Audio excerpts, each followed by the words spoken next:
Oh, I want money. It's not much money, but it's easy money. The only one that was serious money was Old Flick. That's what I added a room to my house for. I always feel pressure to put on a show for anybody who's around. I mean, that's no problem. I don't seem to have the need for close relationships. I have a lot of friends, but they're almost acquaintances. See, I quit the theater because I couldn't go with all that rehearsal schedule anymore. Performances were still fun. People would ask me, don't you still like acting? But if you don't like rehearsing, you might as well quit because there are 10 rehearsals to one performance. I guess my favorite role would be here. I'm not sure this is what I do best, unfortunately. It's what I would like to do best. I would dump all the rest of them easily.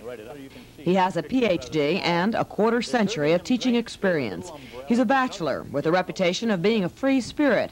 But Erickson grew up in an overly strict fundamentalist home. I didn't know until I moved down to Texas that people did not go through their whole life with a tight, hard knot in the pit of their stomach. I didn't realize I was nervous. I thought that was the way people were. It did draw me to the stage, certainly. My first interest in theater was practically therapeutic. I was in a state of absolutely suicidal depression.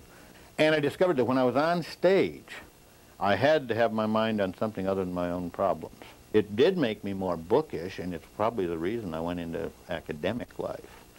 Because the only thing I could do that gave me any satisfaction that my parents approved of was schoolwork.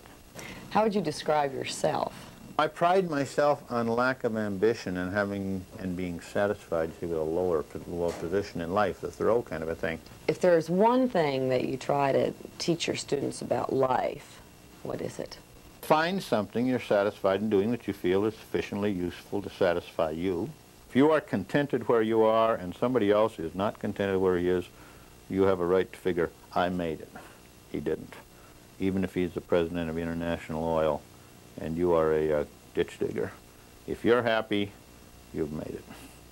And Erickson says he is just where he wants to be. Jim Erickson, someone you should know. A wholesomeness, yeah. Things